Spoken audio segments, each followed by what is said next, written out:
Yo guys, Marty here with another Bannerlord video. I am hooked on this game right now. I hope if you're playing this, you're enjoying it too. I cannot get enough of it right now.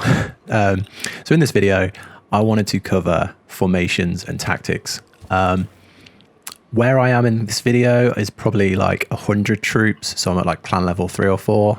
Yeah, I just wanted to share how I handle formations and some tips that I think might help other people, because obviously for the first few playthroughs I did, I was just move, charge, that was it really, controlling everyone at once, maybe moving my archers separately. So I just wanted to share the things I've learned and what's helping me a lot. So you can see here I'm moving my troops individually, number pad 1, 2, 3 to move infantry, archers and cavalry, and then you just use F1 to move them.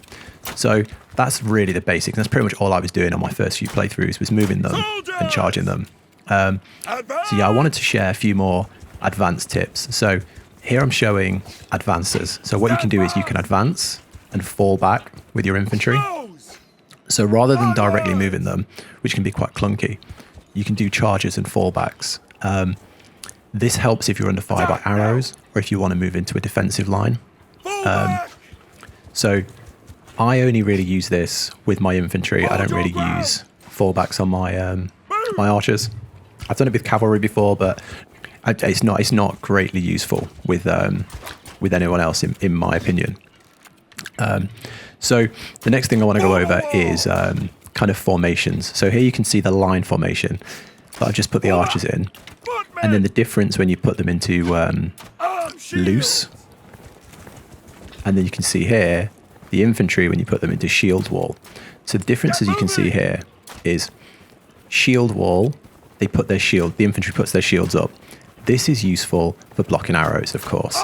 So if you want to make a defensive line, you want to close them in real tight with a shield wall, and that's the best way to stop arrows. Obviously, if arrows are coming overhead, it's a little bit harder. But if you've got a couple of lines, you can create a really big shield wall. Think like a Spartan shield wall. And then you've got this as well, which is like the circle. So the circle is a defensive wall, which is really good if you're getting hammered by cavalry. And you can see here they've got like their spears out, their swords out, and they're better prepared for taking down things that come at them. So they're pretty much everything I would put my infantry in. And then with archers, I'd probably put the archers at loose, because then they're less clustered, so there's less chance of them being hit by arrows. If you get rushed, I wanted to share this tactic here. If you're getting rushed by the enemy and you need a really defensive position, you can see here how we use circles. So the infantry circle is basically a blockade of shields. Shields in all directions. And it's pretty much untouchable, and it's really good. But then, what most people don't do is put the archers in a circle. Now, you might think, archers are just firing from long distance. Why would you put the archers in a circle? So here, you can see, if you put the archers in a circle, and then if you go to circle formation and you drag, similarly to how you drag in a line, but you drag the circle, you can expand the circle. So instead of having a compact little circle, which the archers are in, you can expand it a little bit with your infantry, and you can kind of circle your infantry around your archers. Now, that's a big circle there, and you can see if you had a lot of infantry, there's a lot of space. So you can move this around as well. And you can see here, if you got rushed by enemies, you're going to get flanked. But here, there's no flank. You make it bigger, you protect more archers, you have more space, and the archers got more movement space. Or you can make it really compact. And if you really tighten up, there's no way of them getting in. The only things that can really break it is maybe a ton of cavalry. But there needs to be a lot to get through that, because as soon as a horse goes through, they've got all the archers firing at them, and then they've got a couple of infantry on both sides that are going to retaliate. So I use this if I'm outnumbered, and I need a really defensive, like a really tight-knit defensive build, where I'm worried about losing the fight. So you can see here, this is probably the one I'd go with most, which is really compact, all your archers together. Every archer has a swordman in front of them, so there's just a complete wall of shields, and you can see there's no way of getting in. This is my favorite tactic, my number one tactic. If you're getting abused by cavalry early in the game, Just look how tight that is.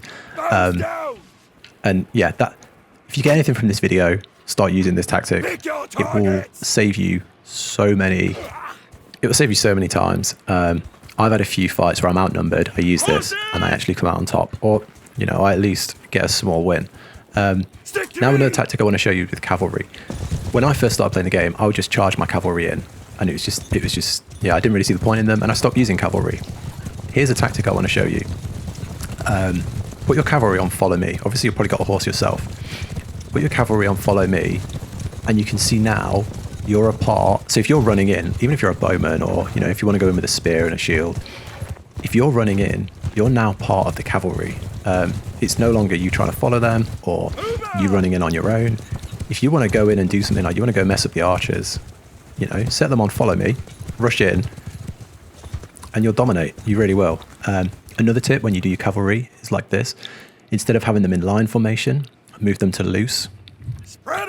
Having your cavalry in loose makes them more spread out and less likely to be hit by arrows. There's less arrow density, I guess. So I found that this works much better. If you want to go for it, if you've got a lot of them and you want to really hit the infantry or really hit the archers hard, you've got this this arrow formation. This is really good. I've been at the back of one of these and you just wreck through all the enemies. It's really good. So I want to show you here. You'll see the enemy. You've probably seen the enemy abusing you with cavalry, trying to ruin your formations. So I want to show you how to do it yourself. Put them into arrow formation or have them on follow me, and just do a couple of runs at their formation. You can see here they're barricaded up, and we just go in. We're in loose. We go in, fire some arrows. They're going in with a few shots. We're not losing anyone. We're getting a bit of damage. We're messing them up a bit. If you wanted to run in with formations, so if you wanted to send your infantry and your archers in now, perfect. They're looking the wrong way. The archers are exposed. You've literally completely ruined their defenses. Sometimes what I'll do is just do this a few times. Just go in, pick off a few archers, mess with them a little bit, ruin their tactics, and then leave. Get them on follow me, bring them all back, go in again. And it really does work well, especially when you've got big army. If you've got tons of cavalry, I've won games without moving my infantry and my archers. Just go in with cavalry and just wreck them. So yeah, really good tactic, especially in the late game when the armies get a lot bigger. So yeah, we've discussed messing up their formations with cavalry. The enemies are going to do that to you, and they're going to do it a lot. So I want to show you how to defend against that same tactic. So how to defend against a cavalry ambush where they'll send the cavalry in first to mess you up. If you charge the cavalry, you're exposed. If you leave the cavalry alone, they're going to kill your troops. So how best to do this? One way I like to do is keep your archers protected. They're going to circle around and get your archers. So one thing you can do is get your archers facing the cavalry so that they're ready to fire on them, and then get your infantry and set them to, I can't remember what F it is, it might have just been on screen, but you set them to face direction, face enemy. So they will circle and keep the enemy at their front. And then that way, you just have to make sure your archers are behind them. And you're always keeping a protective wall against the cavalry. And you can see here, they came in for an attack, they were going to circle around, they've run away. They're coming in again. We're keeping a defensive wall. We're circling the defensive wall. No, killed a few. They're going. Keep your cavalry, if you've got it, on the front that they're going to come at. So your cavalry are fast. So if they come in, before they even get to your big defensive wall, the cavalry are there. They're going to hunt them back down. We've turned an ambush here into a retreat. So I don't think we lost anyone. Maybe we lost one or two, but we definitely survived the ambush. And they do this a few times, and I think throughout this battle we got their cavalry numbers down to 0 before we actually went into fight. Another tactic, if you're starting out quite new or maybe you don't like formations, you don't like dealing with all this, set your troops to automatic. So you would set delegate commands on, and then the leaders of each group, so the leaders of the infantry, leaders of the cavalry, etc., would manage the tactics for you. If something comes in range, the cavalry would attack. If something goes out of range, the archers would move forward. It's in my opinion, it's not perfect, but it really does help if you don't enjoy it, or you're still struggling to understand it, or you've just got a battle which is quite easy to win and you don't want to mess around, you just want to get in there. It's a really good tactic to just take the pressure off and speed the battles up. And then the last tactic I want to show you is with your cavalry.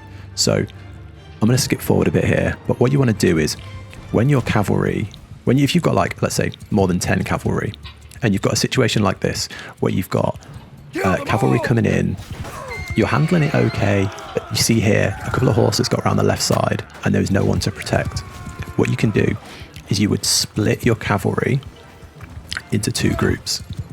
So when you're doing your parties, you can see here I've got 3 groups. When you're in your parties, you can select a unit, and there's a little Roman numeral. You can split a group, so let's say your cavalry, into 2 separate groups. So instead of commanding your cavalry with 3, you would command cavalry troop 1 with 3, cavalry troop 2 with 4. And you can see here, look, I've got 2 cavalry groups. Have 1 cavalry on the left, have 1 cavalry on the right. Both sides are protected. And that, in this size, maybe like the circa 100s, having cavalry on both sides, even a little bit like that, don't think about them as defensive units, don't think about them as manpower, just think about them as distractions. So someone comes in the left, they can chase them off. Someone goes on the right, they can chase them off. They're not going to get lots of kills. You know, they're not your archers, they're not your infantry, but they're tactical units that can chase off and distract enemies. That's pretty much it for this guide. I just wanted to share some advanced tactics that I wasn't using for my first 3 or 4 playthroughs. A lot of these I actually learned from watching the computer, so delegate commands and watch what the computer does. They do a lot of things like this, but they don't always do it at the right time or in the right situations. So yeah, I just wanted to share some tactics I've been using lately. And you can see here, look, if you look at the top, this was a pretty even battle, and we got their numbers down quite significantly before the fight really even started. I'm probably going to wrap it up there, guys. Thanks so much for taking the time to watch the video. If this has been helpful, liking the video helps share this to more people, helps with the YouTube algorithm, so I would really appreciate that. If you like Bannerlord content, if you like these sort of games, I am Medieval Marty, so I will be posting a lot of content like this. If that's your kind of thing, subscribe in. We'll deliver them straight to you on a regular basis. Other than that, guys, again, thank you so much for getting to the end of the video. Really appreciate it. I will catch you in the next one. Thanks. Bye.